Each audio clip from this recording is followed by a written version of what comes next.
अब हर जगह ऐसे बोलते हैं पंजाबी आ गए होए। I've never heard you say I'm the first Indian to perform here. ऐसे क्यों? जब आप छोटी जगह से आते हो, उस जगह से आने का एक फील है कि यार अब हम यहाँ से भी आ गए भाई। नए नए लोग ढूंढ के लाते हो, अब उनके साथ काम करते हो, ऐसा क्यों है? मैं भी नया था ना भाजी, जब मैंने स्टार्ट किया कोई बंदा नहीं था जो मुझे सपोर्ट कर पाए। तो मैं कंपनी के पास गया, उनको बोला कि मैं गाता हूँ जी। तो उन्होंने क्या करें फिर, तू गाता है तो कौन तेरा दोस्त है जो तेरे पे पैसे लगा सकता है? मैं जी कोई नहीं है। तो उन्होंने बोला कि मैं बिलीव करता हूँ कि तू सिंगर बन सकता है। तब उन्होंने मेरा साथ दिया, मैंने दिन रात काम किया। हमारे पास कोई भी शो आया मैंने कभी वापस नहीं मोड़ा। पैसा बनाना बस 2020 में आके ठहरा हुआ है कि नहीं यार, पैसा बनाना जिंदगी नहीं है। Tell me 2-3 things about your life. First is love life. I love myself like crazy. पहला प्यार तो मैं ही हूँ मेरा। बचपन से ड्रीम्स देखे होंगे ना, हर इंसान सोचता है। तो पहला एक ही ड्रीम था कि मैंने मशहूर होना है, सिंगर बनना है। जहाँ भी जाता था, गुरुद्वारे, मंदिर, तो मैं यही मांगता था जाके, भगवान मैं किसी को ना जानूं, मुझे सारे जाने। आज का ये एपिसोड स्टार्ट करने से पहले मेरी एक रिक्वेस्ट है। अगर हमारे पॉडकास्ट ने आपको कभी भी थोड़ी भी वैल्यू दी है तो प्लीज़ इस चैनल को सब्सक्राइब कर लो, क्योंकि आपका एक सब्सक्राइब हमारी पूरी टीम को बहुत मोटिवेट करता है। एंड मैं प्रॉमिस करता हूं कि अगर आप सब्सक्राइब दबाओगे तो हम इससे भी बेहतर, ज़्यादा वैल्यूबल एंड और बड़े गेस्ट लेके आएंगे आपके लिए, ताकि आपको कम से कम समय में ज़्यादा से ज़्यादा सीखने को मिले एंड इंस्पायर हो जाए। आज का हमारा एपिसोड एक ऐसे इंसान के साथ है जो ग्लोबली सेंसेशन बन गए 2020 के बाद। हमारे आज के गेस्ट हैं दिलजीत दोसांझ, जो इंडिया को, पंजाबी म्यूजिक को, हमारे इधर की रीजनल लैंग्वेज को ग्लोबली रिप्रेजेंट कर रहे हैं on the world's biggest stages.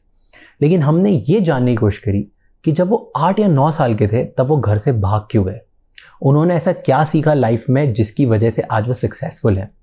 उनकी ब्रांड बनाने के पीछे स्ट्रैटेजी क्या है, वो कैसे अपने आप को री इन्वेंट करते जाते हैं कि 22 साल से वो कंटिन्यूसली रेलेवेंट हैं और हर साल उनका ग्राफ सिर्फ ऊपर ही जाते जा रहा है। इन सब के बारे में बात करिए, हमने जानने की कोशिश करिए about his love life and उनका प्यार पे ओपिनियन क्या है। Enjoy this episode with the music sensation in the world जो एक शो पे 55,000 टिकट्स बेच देते हैं, वो भी इंडिया में नहीं, दूसरी कंट्रीज में। Enjoy the episode, but before you do that, राजशमानी clips and राजशमानी shorts को जाके सब्सक्राइब कर लो, क्योंकि वहां पर इस बड़े एपिसोड की छोटी छोटी क्लिप्स हम डालते हैं ताकि कम समय में आपको ज़्यादा से ज़्यादा इन्फॉर्मेशन मिले। Enjoy the show.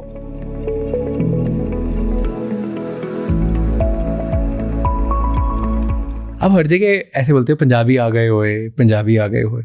इस मतलब I've never heard you say anything else कि मैं I'm the first Indian to perform here, I'm the first Indian to do that। बहुत सही क्वेश्चन पूछा। पंजाबी बोलते हो आप? हाँ, बहुत सही क्वेश्चन। ऐसे क्यों भाई? एक तो जगह छोटी सी है पूरे इंडिया में, और एक मैं आता हूँ उस जगह से हूँ जो एक रीजनल म्यूजिक है जहाँ का। ऐसा नहीं है कि मैं हिंदी गाने गा रहा हूँ कि पूरे इंडिया मुझे सुन रहा है। मैं एक बहुत छोटी सी जगह से मैं आता हूँ, पंजाब से, एक स्टेट से आता हूँ, और मेरी बोली भी माँ बोली पंजाबी रही। अभी थोड़ा हिंदी फिल्मों की वजह से मैं हिंदी बोलने लगा, और कभी मौका मिलता है तो हिंदी गा देता हूँ, लेकिन मैं हिंदी गाने खुद ब खुद नहीं बना पाता। ये नैना भी हमने गाना बनाया, वो रिया कपूर जी मेरे से गाना बनवा गए, अदरवाइज मैं गाना नहीं बना सकता। मैंने उनको बोला मैं बॉलीवुड के लिए गाना नहीं बना सकता, मैंने बनाया ही नहीं कभी हिंदी गाने, मेरे को नहीं पता कैसे बनाना है। लेकिन वो रिया कपूर जी, उन्होंने वो 1 साल मेरे पीछे लगे रहे, हर हफ्ते बाद 10 दिन बाद दिलजीत गाना नहीं आया। मैं कहा यार कैसे मना करूं इनको, और मैं खुद एल्बम बना रहा हूँ। हाँ। रोज गाने बन रहे हैं, हिंदी गाना एक नहीं बन पा रहा मेरे। तो लेकिन वो पता नहीं उन्होंने बना लिया वो गाना, जैसे तैसे करके बना लिया। तो मैं कहता हूँ एक जगह से जहाँ जो एक रीजनल म्यूजिक है, जो उतना ग्रैंड भी नहीं है था, अब तो बहुत ग्रैंड है। अब तो बहुत ग्रैंड है। कैसे? हाँ, अब तो बहुत ग्रैंड है, लेकिन अब तो ग्लोबल है। हाँ, ग्लोबल हो गया। लेकिन वो एक फील है ना, एक जगह से जब आप छोटी जगह से आते हो। ऑब्वियसली पंजाब कहाँ है? इंडिया में है। जब पंजाब की बात कर रहा हूँ तो मैं इंडिया की बात कर रहा हूँ, और इंडिया लेवल पे तो बहुत बड़े बड़े आर्टिस्ट हैं ऑलरेडी है। मैं थोड़ा सोनू निगम जितना अच्छा गा सकता हूँ, नहीं गा सकता मैं उतना अच्छा। वो तो प्लेबैक सिंगिंग करते हैं, मेरा तो एक अपना स्टाइल है गाने का, राइट? तो एक उस जगह से आने का एक फील है कि यार अब हम यहाँ से भी आ गए भाई। वो एक ये फील है, जैसे होता नहीं कि आप कोई बंदा बिहार से आए तो यार हम बिहार से हैं। हाँ, मैं भी ऐसे करता हूँ, इंदौर की हूँ तो इंदौर से आ गए। वो एक होती ना फील। और जब आप पंजाब में हो तब आप अपने गांव का नाम लेते हो कि यार मैं दसांजा से, मैं यहाँ से आया हूँ अपने पिंड से ना। और जब आप पिंड में बात हो रहे हो तो मैं फिर घर वालों की बात आ जाती है। तो ऐसे ही है बात। तो एक जगह रीजनल लैंग्वेज है, रीजनल म्यूजिक है, तो वो पहुंच गया वहां पे कोचेला सीधा ही इंडिया से। तो इसलिए वो एक वाइब है कि यार हम आ गए, छोटी जगह से भी बड़ी जगह पे आ गए भाई। हाँ, एक वो वाइब है। क्योंकि अभी हर जगह करते हो, स्टेज पे भी बोलते हो कि मुंबई वाले स्टेज पे भी आपने बोला था ऐसे ही। हाँ, पर है, आई लाइक इट 100% भाई। अभी ब्लड तो देखो, जो ये मिट्टी है मिट्टी तो ये पंजाब की है।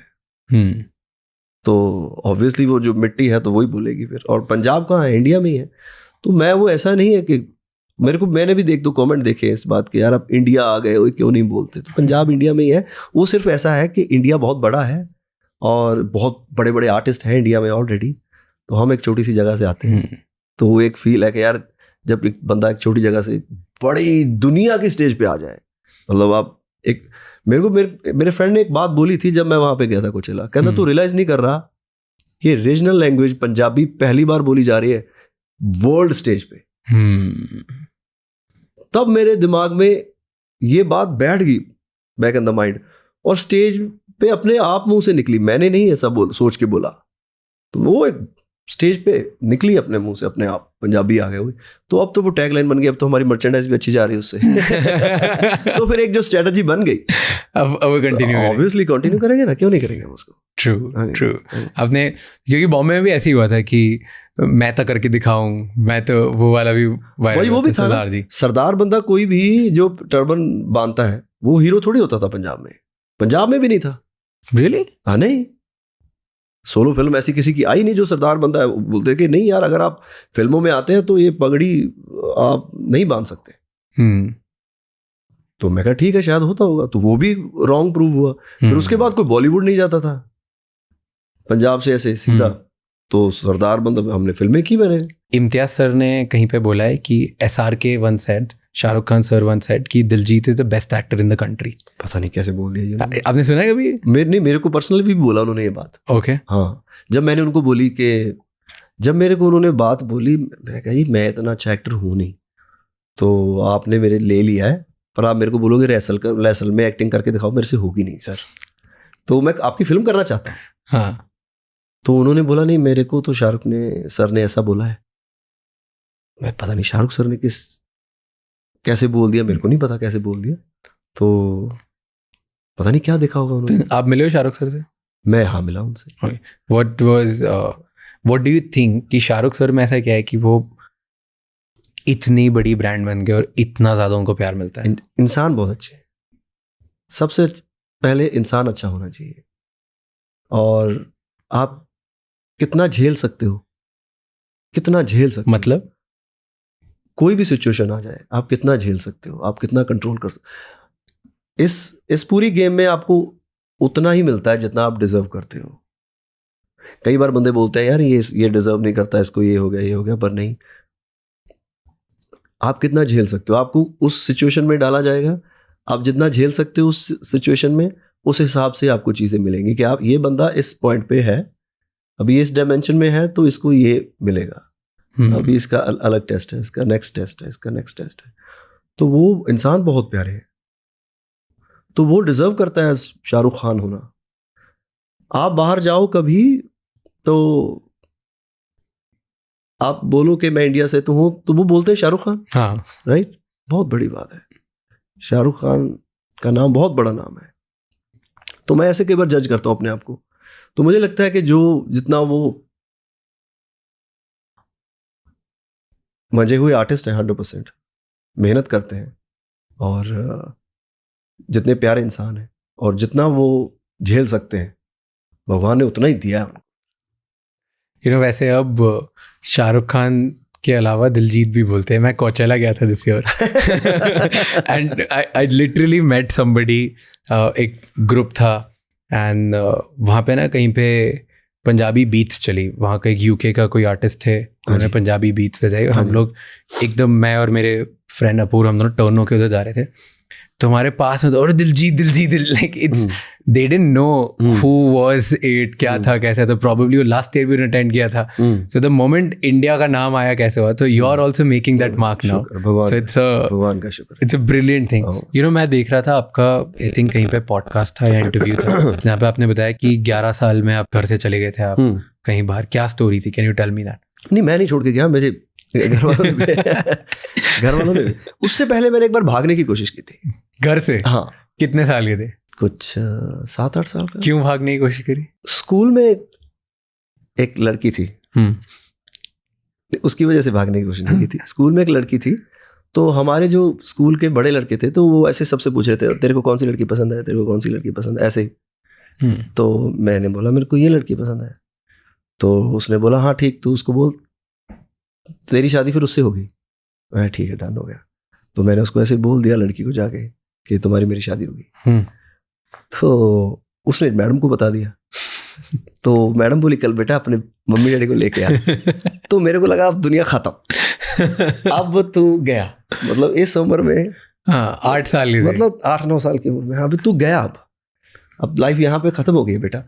तो मैंने फ्रिज खोली, 2 केले निकाले फ्रिज से, फ्रूट निकाला फ्रिज से, साइकिल ली और चला गया. तो पहली बार गांव की मैंने, मतलब जहाँ पे हमारा बिल्कुल एंड हो जाता है उसके आगे थोड़ी दूर में 5 मिनट में दूर गया. और जो खेत होते हैं वो आगे तक होते हैं. तो किसी एक ने, हमारे ऐसे गांव के किसी बंदे ने, ओए कितने दूर करता तू? मैं कह नहीं मैं भाई दोनों चल साला मुड़ जाए दोनों चल साला मुड़ कर लो. उसको लगा पता नहीं कहाँ जा रहा है. हाँ. तो पहले, अभी तो मतलब शायद पेरेंट्स या ऐसे कुछ ज़्यादा शायद कोई और बंदा डांटता, तो अब पहले ऐसे होता था कि गांव के सारे अपने ही होते थे. तो अभी तो शायद शहर में तो हाँ. तू मेरे को क्यों डांटा, तू मेरे को क्यों डांटा. तो गांव में तो थप्पड़ वप्पड़ भी मतलब कोई भी मार सकता है किसी को, ऐसे नहीं है कि यार इसने मेरे को क्यों मारा, ये मारा.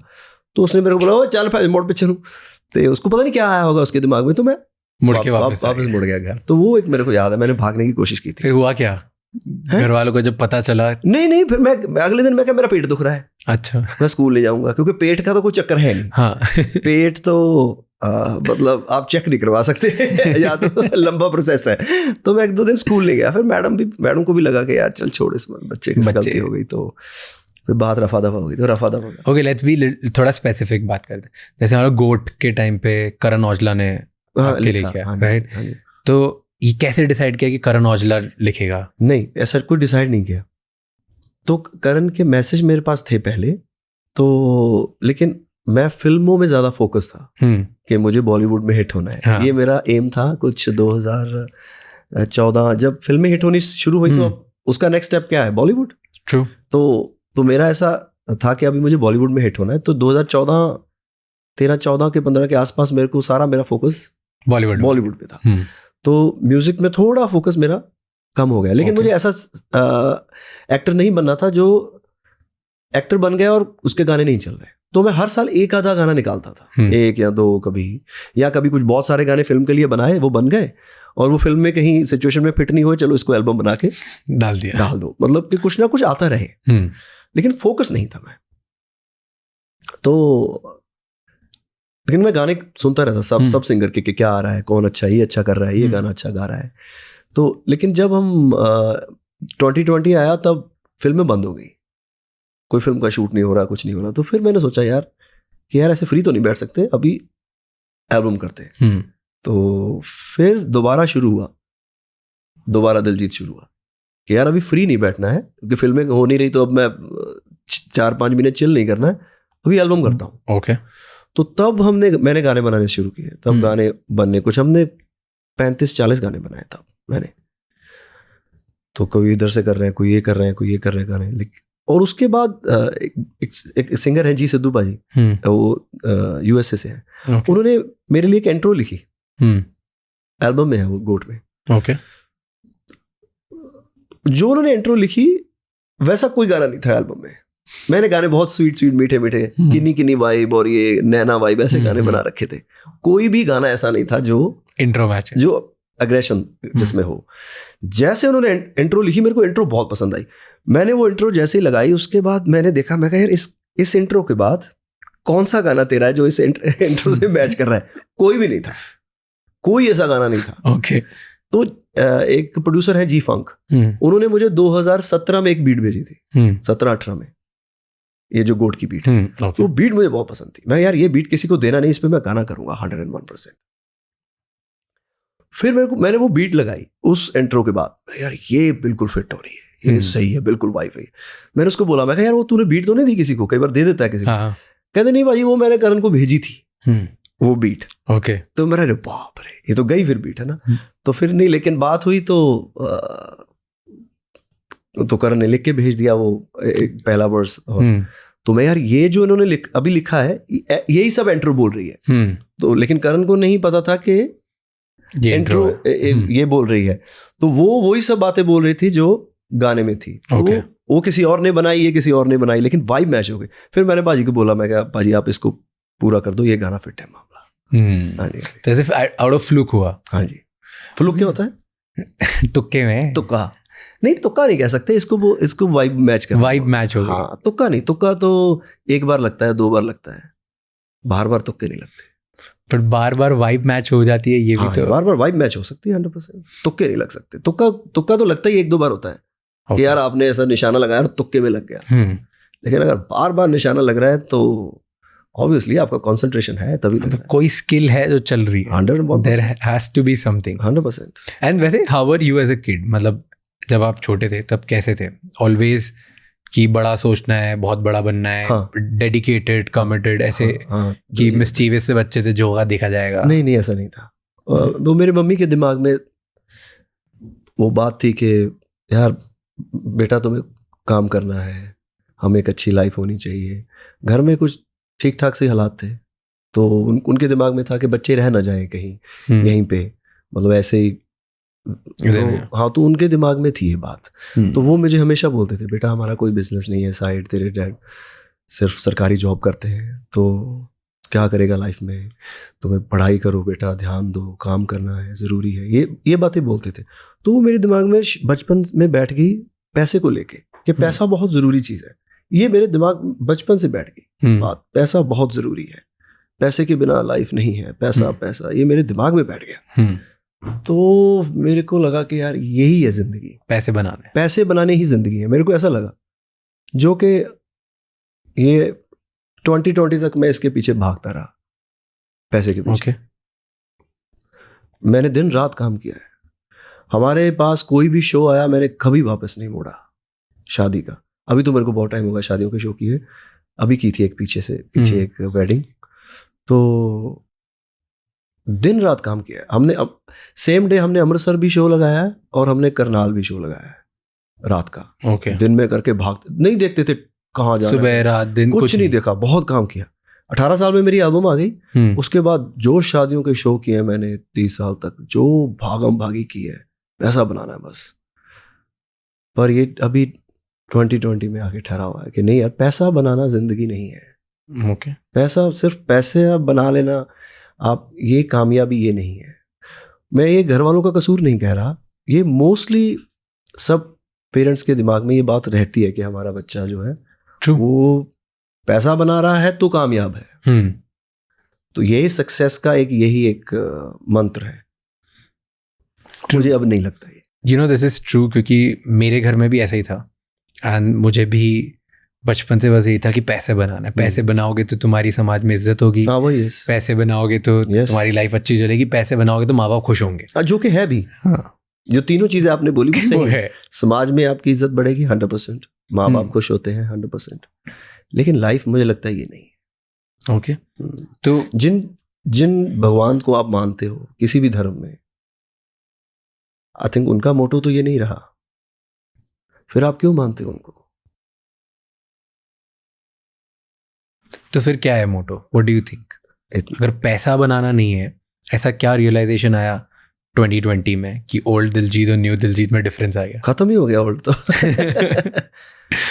बिल्कुल ही मेरा देखने का नजरिया ही चेंज हो गया कि ऐसा थोड़ी था, ये लाइफ ऐसी नहीं थी। अब क्या है सबसे इम्पोर्टेंट?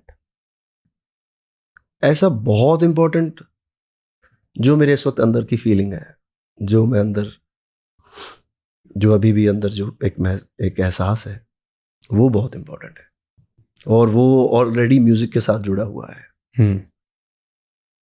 ये चीज़ मेरे लिए इम्पोर्टेंट है। थोड़ा इस पे डीप पे बात करते हैं, old Diljit and new Diljit पे।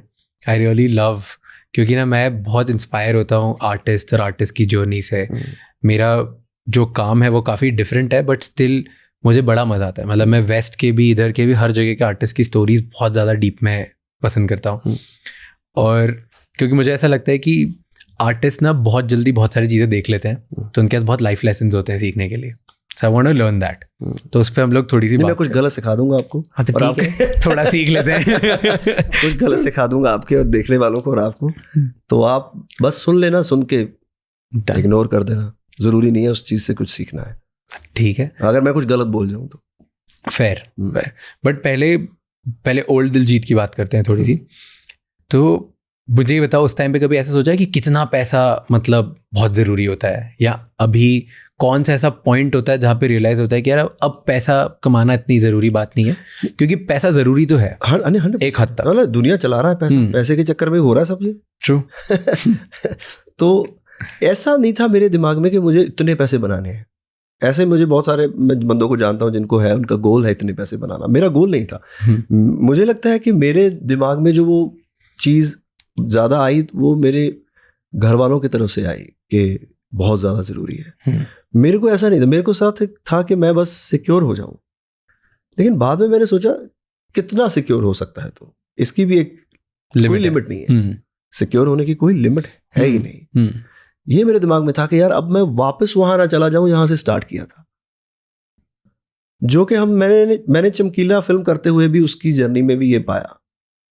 कुछ लोगों ने मेरे को बोला कि तुमने उसमें अच्छा काम किया, लेकिन मुझे लगता है कि वो क्या सोच रहा था वो मैं समझ सकता हूँ एज एन आर्टिस्ट।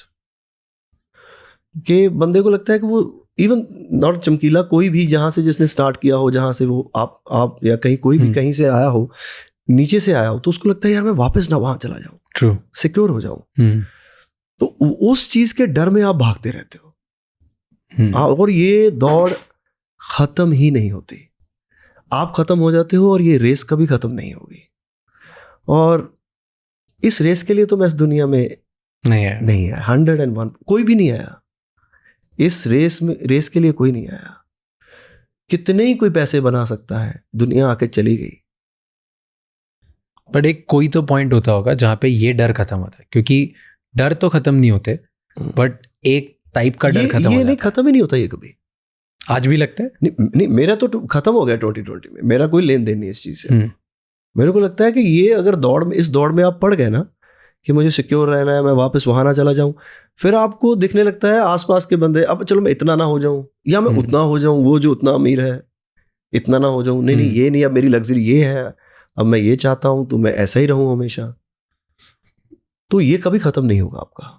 तो ओल्ड दिलजीत जो था वो ये था, वो डरते थे 101%। अब नहीं डरते किसी भी चीज से? कोई फियर्स है अभी? कोई फियर ही नहीं है कभी कि मे बी सोचने दो।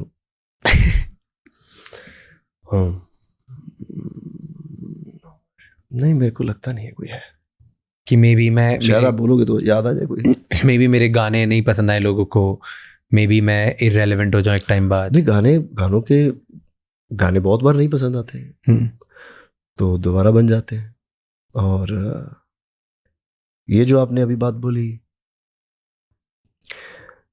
ये अभी मेरा डर नहीं है कि अभी मेरा एक दौर चल रहा है, कभी ये खत्म हो जाए तो नहीं, कभी ऐसा सोचते नहीं। मेरे को जब मैंने शुरू किया था, पहली एल्बम हिट हुई ना, तो पहले 4-5 साल बाद लोगों ने मेरे को बोलना शुरू कर दिया था कि ये 4-5 साल ही है, तू ना बस जो इकट्ठा कर सकता है कर ले, प्रॉपर्टी बना ले, ये कर ले, वो कर ले, बहुत, क्योंकि हर बंदा आपको ज्ञान देता है। तो ये तो तब बोलते थे मुझे लोग, जब मैं पहले 4-5 साल मैंने काम किया, कि अभी इतना ही टाइम आर्टिस्टों के पास होता है, 5 साल 6 साल 10 साल, ज़्यादा से ज़्यादा बेटा तू इकट्ठे कर ले। और मुझे हमेशा लगता था कि यार ये क्या बोल रहे हैं, मतलब कैसा, और बोल भी क्यों रहे हैं। मेरे दिमाग में ये डर तो कभी नहीं आया कि ये 5 साल ही है, ये 10 साल ही है, ये 15, अब मेरे को 22-23 साल हो गए। तो ये डर मेरे को कभी नहीं आया कि ये इतना ही टाइम है। टाइम बहुत है, कुछ ना कुछ होता ही रहेगा। ये नहीं कुछ और तरीके से, फिर कुछ और तरीके से, कुछ और तरीके से, और अभी तो मेरे को ये खत्म ही हो गई है बात। ओके, टेल मी कि बहुत सारे आर्टिस्ट होते हैं, म्यूजिशियंस होते हैं जो एक्चुअली 4-5 साल 7 साल बाद उनका मतलब फिर उस तरीके का माहौल नहीं बनता, या उस तरीके के हिट्स नहीं मिलते उन्हें, या उस तरीके के फेम, इनकम, सक्सेस नहीं मिलती जैसे उनको 5-7 साल में जो देख लेते हैं। उसके बाद एक टाइम आता है फिर चला जाता है। व्हाट डू यू थिंक वो क्या गलत करते हैं? क्योंकि अगर आप कुछ तो होगा सही जिसकी वजह से आप 22 ईयर्स तक आप रेलेवेंट हो, एंड नाउ तो your like every year your graph is just going up. मुझे लगता है भूख ही हो सकती है उस चीज़। तब लगता है 5-7 साल बाद लोगों की भूख खत्म हो जाती है, इसलिए आई डोंट नो कहाँ गलती हो रही होगी। मैं भी बहुत गलतियां कर रहा हूँ जो शायद मुझे नहीं दिख रही, आपको दिख रही, मतलब जो देखने वाले को दिख सकती है। कई बार अपनी गलतियां खुद को नहीं दिखती बंदे को, पर मुझे लगता है भूख ही है। अगर आप किसी चीज़ में आपकी भूख है अभी भी, तब तक तो वो नहीं खत्म हो सकती। मेरे को लगता है आपकी भूख खत्म हो गई है तो फिर कोई कुछ नहीं कर सकता। ओके, आपको किस चीज़ की भूख है अभी? What are you hungry for right now? और क्या चाहिए अब? मुझे ऐसा तो कुछ नहीं चाहिए मुझे, मतलब कि जिस चीज़ की बहुत भूख है। तो मेरी अपनी जर्नी है जिस पे मैं चल रहा हूँ, उसको मैं बस वॉच कर रहा हूँ, देख रहा हूँ कि ये कहाँ जा रही है और ये मुझे कहाँ लेके जा रही है, किस तरफ लेके जा रही है, और इसका क्या कंक्लूजन निकलने वाला है।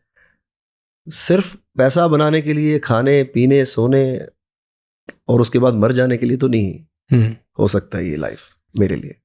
पर आपके बढ़िया इंस्टाग्राम से तो यही लगता है कि खाओ पियो मस्ती करो। नहीं, वो मेरा वो एक आप उसको कह लो कि आप I'm in a show business, right? तो फिर वो शो तो करना ही पड़ेगा। आप शो बिजनेस में नहीं हो तो फिर तो मैं किसी को पता भी ना चले मैं कहाँ फिर रहा हूँ, इधर उधर जा रहा हूँ।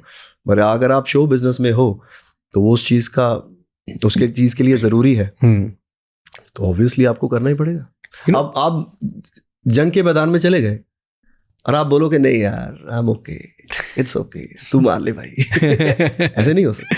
ट्रू है ना? You know, upon old Diljit की बात करते हैं। मैं एक नोटिस कर रहा था पैटर्न, बहुत सारे नॉर्थ बेस्ड जो आर्टिस्ट हैं, सिंगर्स हैं, रैपर्स हैं, ये लोग जब स्टार्ट करते हैं मोस्टली ज़्यादा गाने बनते हैं स्ट्रीट पे, वायलेंस पे, ब्रॉल पे, अल्कोहल पे, रिवेंज पे। एक ब्रैशनेस होती है कि आ जाओ, मतलब मैं ही हूँ। इससे सब लोग अपना करियर स्टार्ट करते हैं, ऐसे बनाते हैं। ऐसे क्यों है? मुझे लगता है ये इमोशंस होता है। जब आप कॉलेज में जाते हो या इस उम्र में ये इमोशन ही होता है। है कोई सड़ा मैं तो बड़ा कौन है। ये इमोशन होता है, वो कनेक्ट करता है सिर्फ लोगों के साथ। लोग ही तो हिट करते हैं, गाना कौन हिट करता है? सिंगर थोड़ा बना के अपना गाना बोल रहा है कि मेरा गाना हिट है, ऐसे थोड़ा होता है। लोग हिट करते हैं तो इट मीन्स वो इमोशन आपके साथ कनेक्ट कर रहा है। गाना सिर्फ वही हिट होता है जो इमोशन कनेक्ट कर जाता है। Fair, right? तो ये इमोशन है जो कनेक्ट करता है 100%। तो ऐसा इमोशन लोगों में है जो कनेक्ट कर रहा है।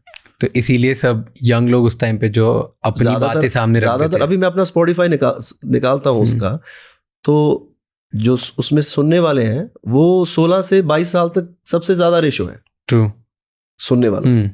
तो उस उम्र में क्या सुनना चाहते हैं लोग? पंगा। Obviously, right? ऐसे गाने। तो मैं नहीं कह रहा किसी से पंगा लो, तो लेकिन ऐसे गाने कंज्यूम करते हैं लोग, तो ज्यादा सुनते हैं जो लोग, तो फिर उसी को देख के लोग फिर और बनाते हैं। तो आपने ऐसे सोचा था उस टाइम पे? इतने स्ट्रेटेजिक थे? तब तो पाजी ये यूट्यूब भी नहीं था जब तो हमने स्टार्ट किया 2002 में। Okay. तब तो यूट्यूब भी इतना ज्यादा पॉपुलर नहीं होता, गाने वाने नहीं डलते थे यूट्यूब पे। तब तो एल्बम आती थी। हमें नहीं पता था ये बातें। ये तो अभी बहुत बाद में जाके पता चली कि ये क्या है। अभी लोग बताते हैं जिनको स्ट्रेटजीज पता है कि भाई अभी थोड़े लेड बैक गाने चल रहे हैं, लोग अपना काम करते हैं, पीछे गाने लगे हैं, प्लेलिस्ट में गाने डल जाते हैं तो उसके व्यूज आते रहते हैं। पता नहीं अब तो क्या क्या। आप बनाते हो स्ट्रैटेजी के थ्रू गाने? नहीं। तो कैसे गाने बनाते हो आप? Because the new Diljit is a hit machine. उसको आप ऐसे अलग मत समझो, उसको आप पुराने के साथ मैच ही रखो। वो काम में तो उतना ही हार्ड वर्क है। ओके, चल रहा है। तो बट जैसे अगर आप देखो तो आप एज अ सिंगर, राइट, आप राइटर्स बहुत अच्छे ढूंढ के लाते हो, आप प्रोड्यूसर्स अच्छे लेके आते हो, ओवरऑल एक पूरी टीम बनाते हो, और लेकिन हर बार आप चूज़ करते रहो, गाना हिट होता है बैक टू बैक कुछ ना कुछ बहुत बड़े बन. सो व्हाट्स द स्ट्रैटेजी, कैसे आप चूज़ करते हो?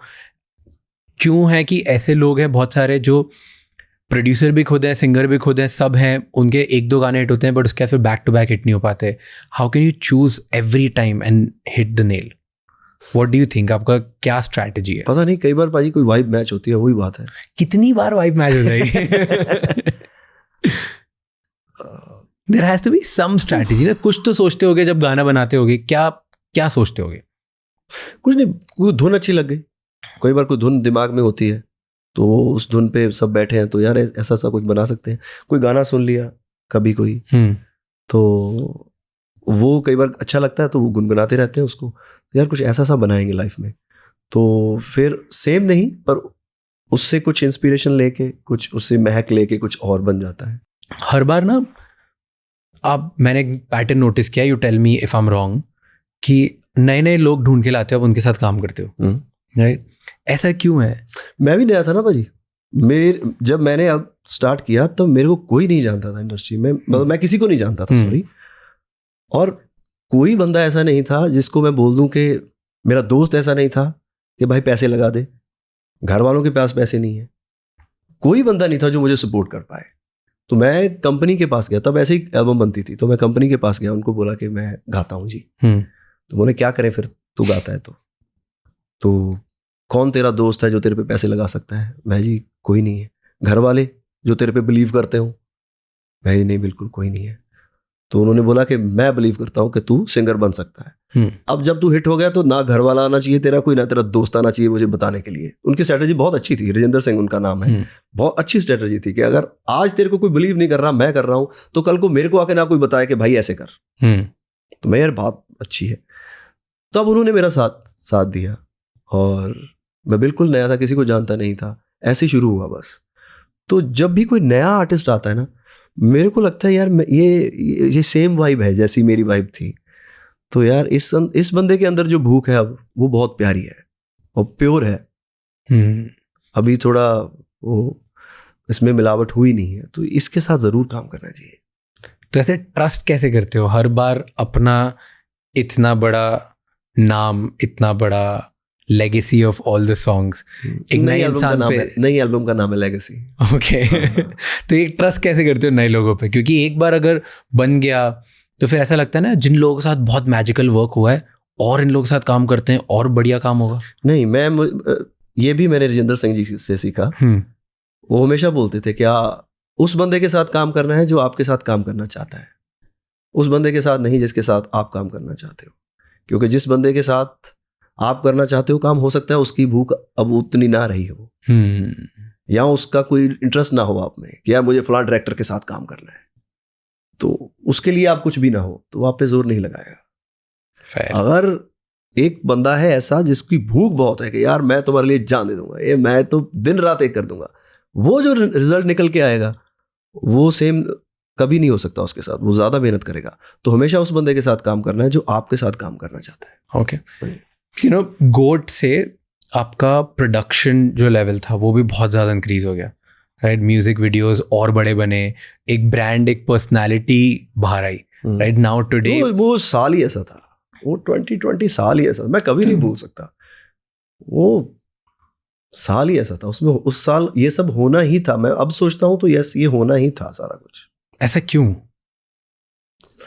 वो साल ही खतरनाक था. वो मेरे लिए बहुत स्पेशल ये रहा. फिर एक ब्रांड उधर से ना ओरिजिनेट हुई जो एक्चुअली बहुत ज़्यादा फटने लग गई, right? Because and her artist की लाइफ में मुझे लगता है एक पॉइंट आता है जहाँ पे बहुत बार ऐसा होता है कि आर्ट से बड़ा ना आर्टिस्ट की ब्रांड हो जाती है फॉर अ टाइम बीइंग. कि लोग, जैसे आज आप शाहरुख सर को देखो, किसी को फर्क नहीं पड़ता उनकी पिक्चर क्या है. मुझे नहीं लगता कि उनके फैंस इंक्लूडिंग मी इसलिए जाते हैं कि यार पिक्चर का ट्रेलर अच्छा लगा, रिव्यूज अच्छे लगे, क्रिटिक्स ने अच्छा बोला तो जाके देखने. शाहरुख खान की मूवी हम तो जाएंगे, राइट? ऐसा होता है. सिमिलरली विथ यू, ये रिसेंटली अभी जब आपने मुंबई शो किया तब मेरे सारे फ्रेंड्स का यही रिएक्शन था कि मुझे तो दिलजीत के शो में जाना है. क्यों जाना है, क्या जाना है? शायद उनमें से आई थिंक अगर वो 15 दोस्त होंगे तो 15 में से 14 या 13 को तो पंजाबी आती भी नहीं है ना, उन्हें समझ आता है.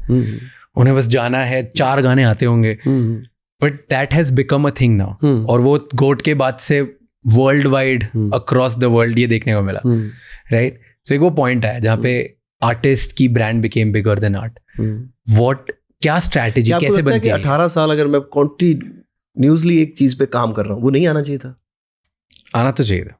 मतलब अगर आप 18 साल हो गए थे 2020 तक मुझे काम करते हुए, लगातार डे नाइट, कभी फिल्मों में, कभी गाने, कभी टीवी में, कभी मैं लगातार लगा रहा, चाहे कोई एक हिट हुआ, फ्लॉप हुआ, हिट हुआ, फ्लॉप हुआ। अब 18 साल में लगा रहा उस चीज में, तो आना ही था एक दिन। 100% आना था। बट मैं बोलूँ कि जब आना ही था, 100% होना था, ब्रांड में क्या स्ट्रैटेजी चेंज करी जिसकी वजह से हुआ? नहीं कुछ भाई, जीरो स्ट्रैटेजी यार, मैं कसम से बोल रहा हूँ, जीरो स्ट्रैटेजी। पर अगर जो नया आर्टिस्ट अगर देख रहा है तो वो आपकी जर्नी से क्या सीख सकता है? वो क्या होता है अंग्रेजी का वर्ड कंसिस्टेंसी, क्या होता है कंसिस्टेंसी? क्या होती है? कंसिस्टेंसी। हाँ जी, कंसिस्टेंसी यही है। आप डोर नॉक करते रहते हो, आज नहीं, परसों नहीं, चौथ नहीं, खुलेगा ही खुलेगा। फिर यार एक कुछ तो होगा, क्योंकि आप एक सर्टन वे में ड्रेस करते हो, आप सर्टन चीज़ें चूज करते हो, आपका एक अपीयरेंस बन चुका है, आपकी एक सर्टन वाइब बन चुकी है। कुछ तो होगा कि यार मैं ये कपड़े पहनता हूँ तो ऐसा देखूंगा, ऐसा मेरा प्रोडक्शन होना चाहिए, इतना बड़ा मेरा शो होना चाहिए, मेरे शो की ये तो शौक हो गया ना मेरे। जैसे किसी का होता है ना कि मेरे पास लैम्बोर्गिनी होनी चाहिए, तो मेरे पास ये होना चाहिए, तो मेरा ये शौक है कि मेरा शो इतना बड़ा होना चाहिए। ये मेरा शौक है, ये शौक है मेरे। इसकी वजह से आर्टिस्ट बड़ा नहीं बनता, यू फील? अगर आर्टिस्ट को ये शौक हो तो ऑब्वियसली उसको हेल्प तो करेगा 100%। लेकिन मेरा कोई शौक नहीं है मेरे पास बड़ी गाड़ी होनी चाहिए या महंगी गाड़ी होनी चाहिए, मुझे कोई शौक नहीं है। गाड़ियाँ हैं क्या चलाते हो? मेरे को लगता है हमने गाड़ी ली थी लास्ट, मैंने तो गाड़ी चलाए हुए बहुत टाइम हो गया, फिल्म में चलाता हूँ जब जरूरत पड़ती है, तब गाने में चला ली, वैसे मैं गाड़ी नहीं चलाता। ओके, क्यों? पसंद नहीं है? नहीं, मुझे शौक नहीं है, शौक ही नहीं है मुझे गाड़ी। मेरे गाड़ी से ही मेरे को अजीब लगती है फीलिंग। मेरे को साइकिल अच्छा लगता है। अभी ये लगेगा किसी को कि यार अब है तो इस बात कर रहा है, लेकिन कसम से मेरे को साइकिल अच्छा लगता है। मेरे को आज़ादी फील होती है उसमें। एक तो सारा कंट्रोल मेरे हाथ में है, एक वो ज़्यादा तेज भी नहीं जाएगा, किसी को चोट पोट थोड़ी बहुत लगेगी तो मेरे को लगेगी। साइकिल में मैं जब जाता हूँ मेरे को ऐसा फ्रीडम सा महसूस होता है। अब मेरे को पता है समझ नहीं पाएंगे, लोग बोलेंगे अच्छा इसके पास गाड़ी है तो ये साइकिल की बात कर रहा है, लेकिन नहीं, सच्ची बात है। Got it. ओके, मुझे ना एक चीज़ बड़ी अखरती है कि आपका जो सोशल मीडिया है उससे हम बहुत BTS देखते हैं। It's like we know you still we don't know you. मतलब बहुत क्यूरेटेड होता है उसमें, कुछ ही चीज़ें जो जितनी हमें देखना ज़रूरी होती है उतनी आप दिखाते हो, उससे आप दिखाते नहीं हो, right? So tell me 2-3 things about your life. First is love life, opinion. I love myself, bro. Yeah. I love myself. I love myself like crazy. This English is perfect or no? Perfect. Like I love myself like crazy. मैं अपने आप को बहुत प्यार करता हूँ। तो मेरे को लगता है पहला प्यार तो मैं ही हूँ मेरा। मेरा पहला प्यार मैं ही हूँ। मुझे बता, आपको मॉडर्न लव और ओल्ड स्कूल लव डिफरेंस पता है? भी देख रहे हो आप मॉडर्न लव और स्कूल? कि एक ओल्ड स्कूल लव होता था, नैरेटिव है भी इंटरनेट पे बहुत ज़्यादा। ओल्ड स्कूल लव था और शिद्दत वाला प्यार, कि एक ही इंसान है और अब डिसाइड कर लिया मैंने। एंड मॉडर्न लव में क्या, अब इतने सारे, हर किसी का ना अपना एक तरीका है। पहले होता था लिस्ट विस्ट बना दी। पहले होता था दूरदर्शन, वो तो एक ही होता था। अब कितने चैनल्स हैं। हाँ। तो ऑब्वियसली भाई फूड चेंज हो गया, बातें चेंज हो गई, एरा चेंज हो गया, तो ऑब्वियसली फिर आप करते जा रहे हो स्कोर, कभी ये अच्छा लग रहा है, कभी ये अच्छी लग रही है, कभी ये हो रहा है, तो ऑब्वियसली। हाँ, तो अब जैसे बहुत लोग बहुत जल्दी ना हर इंसान को एक बॉक्स में डालना चाहते हैं। अच्छा जी, कि इस इंसान में ये क्वालिटी होनी चाहिए, टेक फ्री होनी चाहिए, टेक फ्री होनी चाहिए, टेक फ्री होनी चाहिए, tech. Do you think that kind of love is good? अपने पार्टनर में क्या ये लिस्ट? मैंने तो लगता है अपने आप को प्यार करो सबसे पहले। जब जहाज भी ट्रैवलर्स करता है वो कहते पहला अपनी बेल्ट बुट ला के जो ऊपर तो बास कौड़ा ना, पहले आपदे लाओ फिर लाओ किसी और के। तो फर्स्ट लव योरसेल्फ, अपने आप। जो बंदा अपने आप से प्यार नहीं कर सकता, मुझे लगता है वो, मेरे को ऐसा लगता है वो किसी की भी रिस्पेक्ट और प्यार नहीं उसको किसी को कर सकता। वो कभी भी आपके लिए भी वैसा ही हो सकता है जैसा वो खुद के लिए। अपने आप को प्यार करना सबसे पहले जरूरी है। ये यार, ये जो बॉडी, ये मशीन आपको मिली है, बड़ी मुश्किल से आप इस मशीन में आए हो। अभी आए हैं तो इसको अंदर तो पता नहीं क्या चल रहा है। अगर तो सी थ्रू होता तो पता चल जाता, निकाल के फेंक देते चीजें, ये तो सही नहीं है, ये सही नहीं है। लेकिन कोशिश करनी चाहिए इंसान को कि यार इसको सबसे पहले प्रायोरिटी तो ये होनी चाहिए। तो वो सेल्फलेस वाला लव वाला आइडिया नहीं है कि खुद से आगे मैं मेरी पार्टनर को रखता हूँ या मेरे घर वालों को रखता हूँ? चलो रखी जाओ फिर। मेरा तो यही है भाजी, पहले बंदा खुद सेट होगा तो किसी को सेट कर पाएगा। अपना ध्यान जरूर रखें। फेयर। हाँ, अगर आप खुद ही सेट नहीं हो, किसी का कटा ध्यान रखना तो। True, I kind of agree to it at some point कि ये सही है, क्योंकि अगर आप खुद से प्यार नहीं करते, खुद का ध्यान नहीं रखा, तो कैसे ध्यान रखोगे दूसरों का? दूसरे का मैं उधर जहाज में भी बोलते हैं ना ऐसे। हाँ। पहले अपना मास्क लगाएं फिर दूसरे का लगाएं, पता चले दूसरे का लौड़ लगे लोदे आप तो बेहोश हो गया। ओके, ये गियर चेंज करते हैं। हाँ। क्योंकि अभी आपने बॉडी की बात करी, तो मैंने आपका एक वीडियो देखा था, रील पे बहुत वायरल हो रहा है, जहाँ पे शायद आप अनुष्का के साथ बैठे हो, वहाँ पे वो बता रही हैं कि किनुआ वो खाती नहीं पता था भाजी वो कोई मैंने भी देखी वो। हाँ वो अब तो थोड़ी मेरे को भी अटपटी लगी, पता नहीं क्या सोच रही होंगी वो, पर मेरे को सच्ची नहीं पता था किनुआ कैलोरी का मेरे को पता चला है 2016-17 के आसपास। ओके, कि कैलोरी नाम की कुछ चीज है, ये इतनी ही खानी चाहिए। हमें थोड़ा पता था। अब फॉलो करते हो डाइट? अब करनी पड़ती है भाजी। अब करते हो एब्स बनाने? नहीं एब्स तो नहीं, हमेशा तो नहीं एब्स, ऐसा टेड मेरा सीधा है, प्लेन है, एब्स नहीं। एब्स तो जब जरूरत पड़ती है फिर उसके लिए 1 महीना काम करना पड़ता है उसमें। So tell me your diet, अभी क्या डाइट है आपकी? Tell me morning breakfast, lunch, dinner. सुबह हर रोज ब्रेड ऑमलेट, पोहा मुझे बहुत अच्छा। जब इंडिया आता हूँ तो पोहा खाना ही खाना है। तो डोसा मेरे दादा को बनाना नहीं आता, तो वो हमेशा सड़ जाता है हमारा। तो डोसा हमारे हिस्से नहीं आता, नसीब में नहीं हो रहा डोसा लाइफ में। तो चीला खा लिया कभी सुबह, और दोपहर को ट्राई करता हूँ उबली सब्जियां और दाल। ओके। और कोशिश करता हूँ रात को ना खाऊं। कभी बहुत भूख लगी है तो कभी जैसे मैं खुद बनाता बहुत अच्छा हूँ, कभी घर पे हूँ किचन में अपने, तो फिर मैं चिकन अच्छा बनाता हूँ। तो रोटी और राइस बंद है? रोटी और राइस सुबह एक बार, काब्स सुबह। सुबह ले लो, जो भी खाना खा लो सुबह काब्स। आप वैसे जिमी फैलन पे जा रहे हो, काफी न्यूज बन गई है वो हर जगह। हाँ जी। How do you feel? ठीक है, देखते अभी जाके पता चलेगा भाजी। पहली फीलिंग का तो नहीं पता, तो जाएंगे देखेंगे क्या होता है। आपने देखा है कभी जिमी फैलन शो? मैंने देखा है जी। आप उधर म्यूजिकल एक्ट के लिए जा रहे हो कि गेस्ट अपीयरेंस? म्यूजिकल एक्ट है, हम वहाँ पे गाना परफॉर्म करेंगे। कौन सा गाना गा रहे हो? ये नहीं अभी सोचा। अच्छा, अब ये प्लेन में डिसाइड हो जाएगा। तो और ऐसे कौन से, ऐसे कोई लिस्ट बनी थी आपने कभी शोज की कि मैं इन सब पे आऊंगा? हाँ, लिस्ट तो बहुत लंबी है और कुछ ज्यादा बड़ी है। ओके। तो अभी बताऊंगा तो फिर लगेगा कि शायद मतलब बड़ी बातें कर रहा है, तो मैं ऐसे बताने नहीं चाहता। तो ऐसे लिस्ट में से क्या क्या हो गया है? अच्छा ये बता दो, आज तक की क्या क्या ड्रीम्स या बकेट लिस्ट थी जो टिक कर दी? नहीं अभी शुरू नहीं हुई ये तो, मतलब सब हो रहा है बेस लेवल। अब नहीं ऐसे नहीं बोलूंगा, शुक्र है भगवान का। मतलब काफी कुछ सोचा है, देखें शायद अगर कर पाए इस लाइफ में। बट ऐसे अभी तक क्या क्या बचपन से ड्रीम्स देखे होंगे ना, हर इंसान सोचता है कि मैं ऐसा करूंगा वैसे करूंगा। कोई 4-5 ड्रीम्स है जो पूरे हो गए? पहला एक ही ड्रीम था कि मैंने मशहूर होना है, सिंगर बनना है, बचपन से। हाँ ये तो पक्का था बचपन से। कौन सी एज में लगा कि मशहूर होना है? जब से शक्ल आई थोड़ी बहुत, मतलब बंदे को जब कुछ होश आती है तब से मेरे को था कि यार मुझे सिंगर बनना है, मशहूर होना है। मैं किसी को ना जानता हूँ, दुनिया मुझे जानती हो, ये मेरे दिमाग में था बस एक ही बात। तो धीरे धीरे ये ग्रो करती गई और म्यूजिक से तो प्यार है ही। और कब स्टार्ट हुआ ऐसे, डू यू थिंक कि 14, 15, 16? नहीं उससे पहले, 10-11 की साल उससे पहले।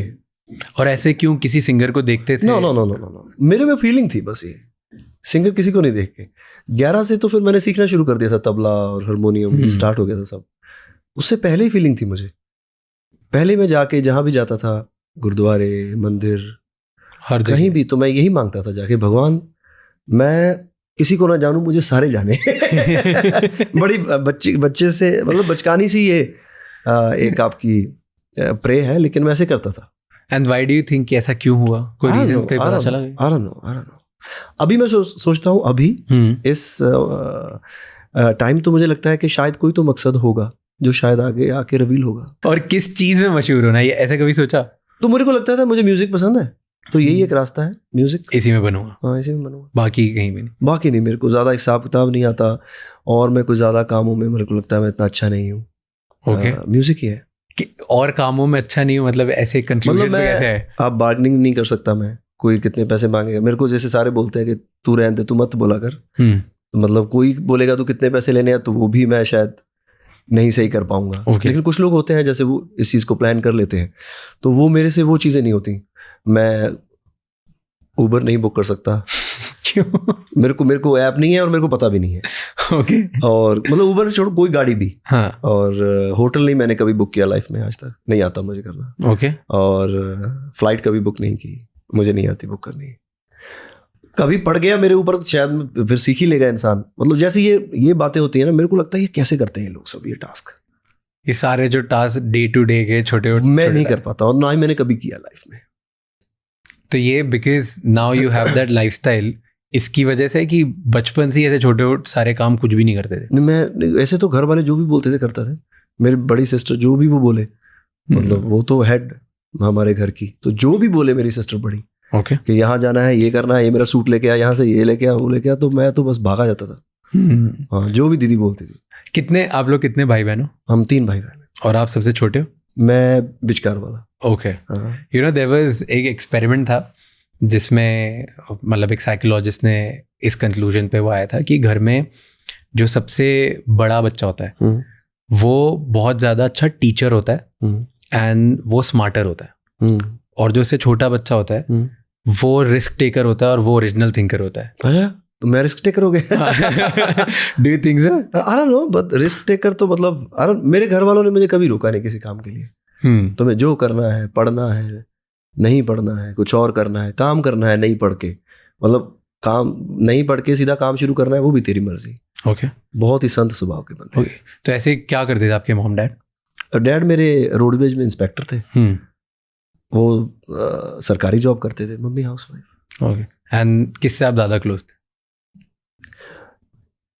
ऑब्वियसली बच्चा जो अपनी माँ के साथ ज़्यादा क्लोज होता है, तो मम्मी के ज़्यादा क्लोज। डैडी के ऐसे जैसे वो होता है गांव में कि डैडी है तो बस फिर चुप हो जाओ, डैडी आ गए तो चुप हो जाओ, डैडी आ गए तो बस आँख नहीं मिलाना। तो वो एक मुझे लगता है काफ़ी परिवार में ऐसा होता है। डरते थे आप? 100%। बहुत। हाँ। क्यों? जब इतना फ्रीडम मिलता नहीं, कभी मारा नहीं उन्होंने मुझे। ओके। नहीं, कभी नहीं मारा उन्होंने मुझे, लेकिन वैसे ही पता नहीं आ रहा, बस एक बना रहता है जैसे माहौल, खौफ बना। एक और बात है मेरी, मैं जिसको प्यार करता हूँ उससे डर लगता है। जिस बंदे को ऐसा कोई आपका मेल मिलाप नहीं है, उसको जो मर्जी करता रहे, हमें क्या टेंशन है। और जो बंदा प्यार करता है उसको ऐसा लगता है कि यार इसको शायद गुस्सा ना कर दूं मैं, इसको हर्ट नहीं कर दूं। हाँ, मतलब इसको बुरा ना लग जाए, मेरी किसी भी बात को लेके, मतलब मेरी किसी भी हरकत को लेके उनको गुस्सा ना आ जाए, अनकंफर्टेबल ना कर दूं उनको। Okay, tell me, talking about music and brand building और प्रोसेस आपके ऊपर बात करते हैं वापस। डू यू फील एक रॉकस्टार की वो लाइन है ना कि एक हर आर्टिस्ट को दर्द से गुजरना पड़ता है in order to become successful? Do you think that's true? No, I don't think so. Even Imtiaz sir के साथ मैंने एक इंटरव्यू किया था, वो भी बोल रहे थे, कहते मुझे भी ऐसा लगता था। ऐसा है नहीं है सर। नहीं, अपना फोकस रहो, फोकस जरूरी है काम पे। दर्द जरूरी, दर्द नहीं, फोकस जरूरी है। फिर क्या जरूरी? फोकस के अलावा what do you think, what makes कितने सारे आर्टिस्ट जो फोकस से काम कर भी रहे और उसके बाद भी वो इतने ग्रैंड लेवल पे चीजें नहीं कर पाते? मुझे लगता है कंसिस्टेंसी। इंग्लिश गलत हो सकती है। कंसिस्टेंसी, आज नहीं कल परसों होता रहेगा, हो जाएगा कभी ना कभी तो पक्का। ओके, आपने कहीं पे ऐसा बोला है क्या कि you didn't deserve to perform at Coachella? हाँ। क्यों? मैं जब राइजिंग स्टार में बैठता था तब जो लड़के लड़कियां गाते थे आगे, कुछ बंदे तो इतना अच्छा गाते थे, मेरे को लगता था यार मैं इस कुर्सी पे बैठा क्यों, मैं डिजर्व नहीं करता ये चेयर, ये बंदा मेरे से बहुत अच्छा गा रहा है। तो मैं बहुत अच्छे अच्छे सिंगरों को मैंने सुना है, तो एज एन सिंगर मुझे लगता है कि यार और मेरे से बहुत अच्छे लोग गाने वाले हैं जो बहुत अच्छा गाते हैं। सिंगिंग वाइज बोल रहा हूं मैं, वो जो मेरा कोट है वो सिंगिंग वाइज है कि जिन लोगों के अभी गाने भी नहीं हिट हुए वो भी मेरे से कई बहुत सिंगर हैं जो अच्छा गाते हैं। तो मुझे मौका मिल गया, ये भगवान की मर्जी और इसलिए मैं सोचता हूँ कि यार ये मैं शायद डिजर्विंग नहीं हूँ, लेकिन भगवान दे रहा है, पता नहीं क्यों। लेकिन मेरे से गाने वाले तो बहुत अच्छे पड़े हैं, बहुत तगड़ा तगड़ा गाते हैं लोग। डू यू थिंक इसीलिए भी एक रीजन है दैट्स व्हाई आप सारे नए आर्टिस्ट को प्रमोट करते रहते हो और उनके साथ काम करते हो? हाँ जी, बिल्कुल। मेरे को लगता है यार ये कितना अच्छा काम कर रहा है बंदा, यार ये मैं नहीं इस एज में इतना अच्छा काम कर रहा था। कि ऐसा लगता है कि मैं बहुत ग्रेटफुल हूँ, मुझे इतनी जल्दी ये सब मिला। तो जल्दी तो नहीं मिला, 22-23 साल हो गए, नहीं तो कई बंदे छोड़ भी जाते हैं। मैं पाजी मैं 11 साल का था जब घर से निकला, उसके बाद 11-12 साल के बाद तबला हारमोनियम ये सीखना स्टार्ट कर दिया मैंने। स्कूल 18 साल में मेरी एल्बम आ गई थी, पहली एल्बम, और मुझे कोई नहीं जानता था इंडस्ट्री में। मेरी पहली एल्बम 18 साल में आ गई थी, फर्स्ट एल्बम मेरी 18 साल। वो भी इसलिए क्योंकि मैं बालक हो गया था और मैं कॉन्ट्रैक्ट साइन कर सकता था। 15-16 साल से मैं लगा हुआ था इसके पीछे कि मेरी एल्बम आ जाए, लेकिन मैं 18 साल का नहीं था, तो कंपनी मेरे साथ एग्रीमेंट नहीं कर पा रही थी। तो जैसे ही मैं 18 साल का हुआ, मेरा एग्रीमेंट साइन हुआ, उन्होंने मेरी एल्बम रिलीज कर दी। हाँ, तो तब से तो मैं लगा हुआ 18 साल से। तो बहुत टाइम हो गया, बहुत टाइम। एक तो मेरी आई नहीं, वो क्या होती है, अब टीन एज टून एज बिच्चे निकल गई, यंग एज भी बिच्चे निकल गई, ऐसे ही काम करते हुए। मेरे साथ वाले कॉलेज में पढ़ रहे हैं, स्कूल में पढ़ रहे हैं, और मैं प्रोग्राम ला रहा हूँ शादियों के 18 साल में। अभी मैं बालक हुआ हूँ और लोगों की शादियां हो रही है और मैं गा रहा हूँ उन पे, वो कोई उधर बैठा है। तो मैंने इतने बंदे देखे, शराबी नाच रहे हैं, ये हो रहा है, इधर ये हो रहा है। तो एक चीज चेंज नहीं हुई, old Diljit and new Diljit में शादी में show, that is wedding shows हो रहे हैं। बहुत अब मैंने बहुत ग्रैंड लेवल की वेडिंग शोज अभी कम कर दिए बहुत, अभी सिर्फ टिकटेड शोज ही ज्यादा करते हैं। लेकिन मानी शो हुआ अभी, हाँ, वो कोई उन्होंने भी हमें ना 3-4 बार पहले भी बुलाया था। ओके, हाँ जी, शोज पे 3-4 बार पहले भी। तो हमारी कोई फिल्म की कोई डेट हो गई, कभी कोई डेट हो गई, कभी कोई डेट हो गई, तो ऐसे मैच नहीं हो पा रही थी डेट। तो अभी उन्होंने बोला, तो मैं इंडिया आ ही रहा था क्रू फिल्म की प्रमोशन और वो सब चीज के लिए। तो मैं इंडिया आ रहा था और मेरी फिल्म जट एंड जूलियट आ रही है अभी, उसका शूट था। तो मैं कहा यार चलो ये इस टाइम में ये सारी चीजें हो ही जाएंगी, तो ठीक है एक दिन वहां पे भी जाएंगे। आप कैलिफोर्निया में रहते हो ना? आप? मैं पाजी कहीं नहीं रहता। ओके, मैं वहां रहता हूँ जहाँ काम होता है। कनाडा हो गया, अमेरिका हो गया, इंडिया, सब जगह जहां भी काम है। बट डू यू थिंक कि ऐसे इंडिया से बाहर जाने पे या वहाँ के इकोसिस्टम में पार्ट बनते हो तो ज़्यादा हेल्प करता है? इकोसिस्टम मतलब वहाँ के एनवायरनमेंट में अगर रहते हो, वहाँ के लोगों के साथ रहते हो, वहाँ नेटवर्क करते हो, तो हेल्प करता है कि नहीं करता है? बेस्ट एनवायरनमेंट इंडिया का बेस्ट है। इंडिया का एनवायरनमेंट बेस्ट है, फूड बेस्ट है, जगह बेस्ट है। मैं पूरी दुनिया घूमा, मुझे लगता है कुछ 1-2 जगह शायद रहेगी जहाँ मैं नहीं गया। कहीं तो शोज किया है, कहीं वैसे भी मैं पर्सनल घूमने गया हूँ। India the best. मैं सिर्फ बोलने के लिए नहीं बोल रहा कि आज आपके कैमरे पे बोलो, मैं आप मेरे जितने भी स्टाफ है उनसे पूछ सकते हैं। इंडिया जैसी जगह नहीं है दुनिया में। ट्रू, ऐसा वेदर नहीं है दुनिया में, सारा कुछ ही है यहाँ पे। मतलब इंडिया जैसा माहौल कहीं नहीं है। अच्छा, माहौल मतलब मैं जितनी बार बाहर जाता हूँ, जैसे कल भी मैं न्यूयॉर्क में था और अभी इधर आया हूँ। अच्छा, न्यूयॉर्क से आप आए? हम जा रहे हैं। तो आप कहाँ रहते हैं? इंडिया में। अच्छा, मुंबई में। काम करने वाला बंदा घूमते रहता है। पर मैं जितनी बार जाता हूँ 5-7 दिन बाद मुझे लगता है यार मैं रह नहीं सकता कहीं इंडिया के अलावा। दिखने लगता है भाजी, मुझे भी 1 महीना हो जाए तो मेरे को ना दिखने लगती गलियां और वो दीवारें और लोग, ये मेरे को दिखना शुरू हो जाते हैं ऐसे विजुअल। तो यार चलो वापस। तो टॉकिंग अबाउट मूवीज, मुझे ये बताओ आपकी जो नेक्स्ट मूवी आ रही है जट एंड जूलियट। हाँ पाजी, पंजाबी मूवी हर साल में एक जरूर करता हूँ, ट्राई करता हूँ करने की। मैं कह दूं कि मैं करता हूँ, कल को कुछ हो ना पाए मेरे से, तो मैं ट्राई करता हूँ हर साल एक पंजाबी मूवी करने की। तो इस साल जट एंड जूलियट 3, पहली 1 और 2 अच्छी रही थी, बहुत प्यार दिया लोगों ने, और आई होप जो ये भी देखेंगे उनको मजा आएगा। क्यों डिसाइड किया फ्रेंचाइजी वापस करने का, ये थर्ड पार्ट? बहुत देर से बोल रहे थे ये लोग सारे कि यार जट एंड जूलियट 3 करो। तो टाइम नहीं लग रहा था, हर बार कोई ना कोई कहानी होती ही थी। तो ये कहानी, मैं कहीं गया था घूमने, तो पहाड़ों का मुझे बहुत शौक है, पहाड़ों में जाना मेरे को बहुत अच्छा लगा। मुझे ऐसा लगता है कि दोबारा एनर्जी आ गई। ओके। तो मैं ऐसे वो डंडा था मेरे पास, तो वो मैं ब्रेकफास्ट करके निकला और मैंने ऐसा करके ऐसे डंडा रखा, तो मेरे को फतेह सिंह याद आया। मैं गया था एरिज़ोना घूम रहा था कहीं। ओके। तो मेरे को वो याद आया, मेरा कैरेक्टर, और ये लोग बोल ही रहे थे जट एंड जूलियट 3 करनी है, जट एंड जूलियट 3 करनी है। तो फिर मैंने फोन किया प्रोड्यूसर्स को चलो लेट्स डू इट, एंड वो फतेह सिंह वाला कैरेक्टर करना है मुझे। And that's how what is this franchise very close to you? 100%। ये पहली फिल्म थी सोलो जो मेरी हिट हुई थी। हाँ, इससे पहले एक फिल्म हिट हुई थी जीने मेरा दिल लुटिया, वो मेरी सोलो फिल्म नहीं थी। तो उससे पहले एक पहली फिल्म फ्लॉप हुई थी तो ये पहली फिल्म थी सोलो जो नीरू जी के साथ हिट हुई थी, तो इसलिए 100% मेरे दिल के करीब है। एक लास्ट दो क्वेश्चन, वन वर्ड आंसर दे देना उसमें। One word, sorry one word कि टेल मी, बिकॉज मैंने ना आपके शोज देखे हैं और मेरे को बड़े ग्रैंड लगते हैं, मुझे बड़ा मजा आता है। टेल मी, सबसे एक्सपेंसिव शो कौन सा प्रोड्यूस किया है आपने आज तक? अभी तक का? अभी हमने स्टेडियम शो किया वैनकूवर का, 55,000 पीपल। 50,000 वाला।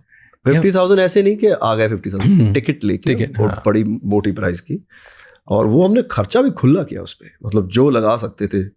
कितना खर्चा किया? बहुत खर्चा, मतलब उतना तो मतलब पता नहीं कब कमाएंगे, लगा दिया। क्या बात है, कसम से, मतलब जितना कमाया नहीं उससे लगा दिया। मेरी एड शेरन से बात हो रही थी, वो बता रहे थे कि हम इतने शो करते हैं अमाउंट ऑफ, फिर जाके हमारी प्रोडक्शन कवर होती है। बड़े बड़े, मुझे लगता था कि शायद हम ऐसा करते हैं, नहीं। और वो बता रहे थे कोल्ड प्ले के बारे में कि वो इतने शो करेगा तब जाके वो प्रोडक्शन कवर होगी, जो प्रोडक्शन जितना बजट होता है। तो पैसा लेके थोड़ा मरना है मुझे, एक ग्रैंड होना चाहिए, एक ड्रामा दिखा के मरना है। क्या 55,000 पीपल, एवरेज टिकट $75 के आसपास, $4.1 मिलियन, मतलब 30-32 करोड़ 33 करोड़ के आसपास। सिर्फ ये नहीं, अभी हमारा जब पूरा टूर खत्म हो जाएगा फिर एक और सरप्राइज आएगा। सिर्फ ये नहीं, आप देखो लोग फ्लाई करके भी आ रहे हैं, होटल्स को भी बेनिफिट हो रहा है जहाँ पे वो काम कर रहे हैं। कितना बड़ा क्रू हमारा, जो गुरु की प्रोडक्शन, सबको एम्प्लॉयमेंट मिल रही है, सब इकोनॉमी, बट मतलब ये बहुत बड़ा रेवेन्यू है जो सबको फायदा हो रहा है उस चीज का। ये लगता है लोगों को एक शो हो गया ऐसे करके, एंड वो कवर नहीं हो पाता एक शो की इतनी टिकट्स में।